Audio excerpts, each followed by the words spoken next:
नमस्ते सम्पूर्ण मित्रहरुमा दलोप्सियाको भिडियोमा तपाईहरुलाई स्वागत छ। आज हामीले कुरा गर्दैछौं छोटो समयमा चाहिँ कसरी तयारी गर्ने। So let's begin the video. गर्दैछौं अब रहेको छोटो समयमा कसरी तयारी गर्ने।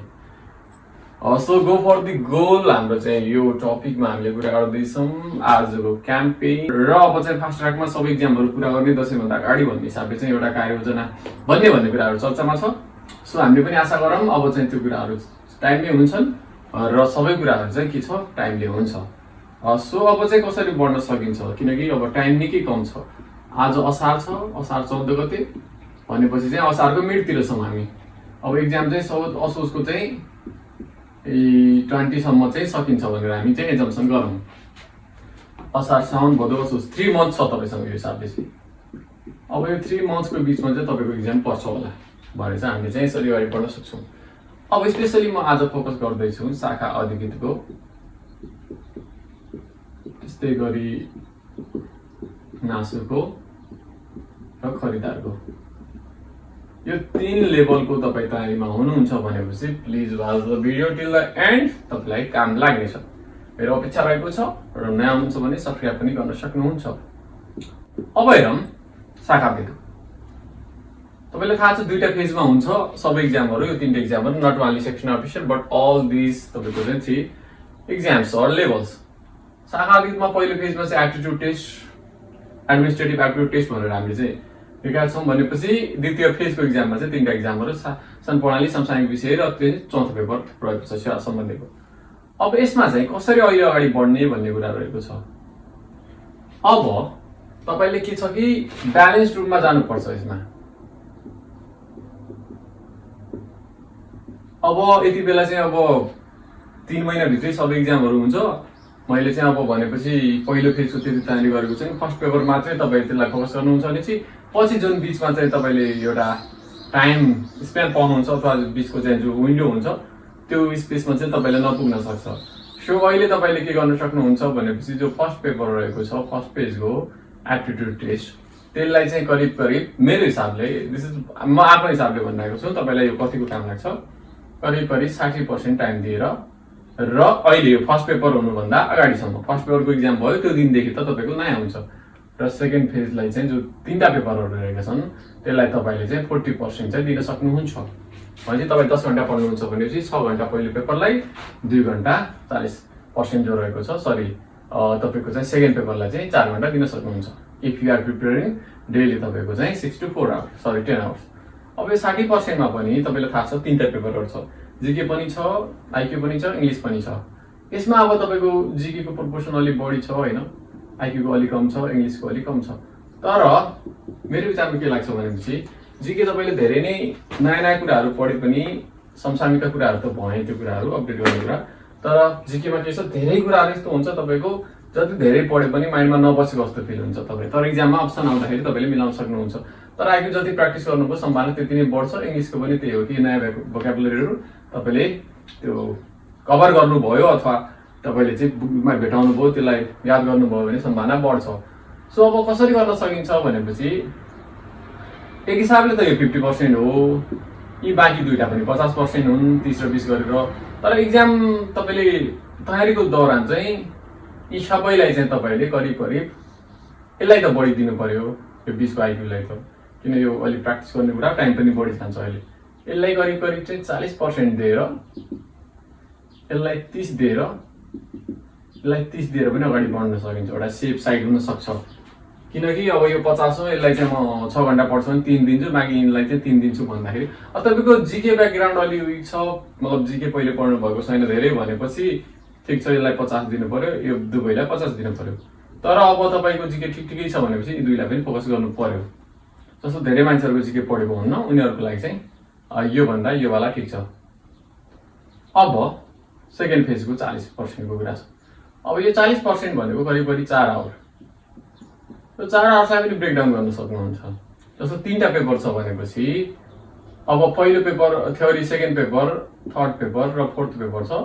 अब यसलाई तपाईले इक्वली ब्रेकडाउन गर्दा पनि हुन्छ किनकि इक्वली इम्पोर्टेन्ट छ 3टा बराबर। सो 1.5 घण्टा दिँदा हुन्छ कि कति हुन्छ तपाईको त्यो टाइम अनुसार। सो यसरी ब्रेकडाउन गर्नु होला। यसको नोट बनाउँदा हुन्छ किनकि अब थ्योरी हो त्यतिकै बुक पल्टाएर हेर्दाखेरि माइन्डमा बस्दैन, लेखेर पढ्दाखेरि के हुन्छ अलि दिगो हुन्छ त्यो। सो यसरी अगाडि बढ्न सक्छौँ हामी। कुल मिलाएर मैले भन्न खोजेको इन सर्ट ब्रेकडाउन गर्नुहोस्, दुवै पेपरलाई चाहिँ प्यारलली लग्नुहोस्। अहिले तपाईँको सेकेन्ड फेजलाई चाहिँ इग्नोर गरेर फर्स्टलाई मात्र अगाडि लग्ने हो भनेपछि पछि तपाईँले पहिलो पेपर पास भए पनि सेकेन्डमा चाहिँ एकदमै तपाईँलाई रस हुन्छ, धेरै बढी लोड पर्छ र मेबी भनौँ न त्यस्तो नहोस् तर असफल भइन्छ कि भन्ने एउटा खतरा बढ्छ। अब नासो छ। अब नासोको कुरा गर्ने हो भनेपछि अब फर्स्ट पेपर भनेको तपाईँको थाहा छ त्यही नै हो, सामान्य ज्ञान र बौद्धिक परीक्षणहरू। र सेकेन्ड फेजको इक्जाम छ तपाईँको थ्योरी पेपर, सेकेन्ड फेज। अब यसमा पनि तपाईँले कसरी बढ्न सक्नुहुन्छ भनेपछि प्यारलली फर्स्ट पेपरमा तपाईँको चाहिँ 50 मा चाहिँ तपाईँको 30 जीकेको आउँछ, 20 आइक्यूको आउँछ भनेपछि यसमा चाहिँ तपाईँले करिब करिब यसमा चाहिँ आधा आधा दिँदा हुन्छ तपाईँको। तर आइक्यू निकै कम छ भनेपछि त अलिक बढी दिँदा पनि भयो, किनकि जीके तपाईँले पहिलेदेखि पढ्दै आएको हो भनेपछि। तर दुवै जस्तो यस्तै छ भने आधा आधा टाइममै छुट्याउनुहोस्। र यदि कन्टेम्पोरेरी कुराहरू यस्तो धेरै अपडेट गर्न बाँकी छ भने थोरै बढी जीकेलाई दिँदा पनि भयो। तर के छ पछिल्लो फेजलाई पनि प्यारलली लग्नुहोस्, यसलाई पनि नछोड्नु। जो थ्योरी पेपरहरू छ यसलाई पनि छोड्न तपाईँले छोड्नुभयो भने थ्योरी प्लस चाहिँ सेवा सम्बन्धीको पत्रहरू छ, सो त्यसले चाहिँ प्लिज प्यारलली लग्नुहोस् यो दुवै पत्रहरूलाई, सेकेन्ड फेजको दुईटै पेपरहरूलाई। तपाईँको सामाजिक आर्थिक अवस्था सम्बन्धीको र अर्को जुन छ सेवा सम्बन्धीको सर्भिस रिलेटेड, त्यो दुईटा पेपर यता भयो, एउटा पेपर यता भयो।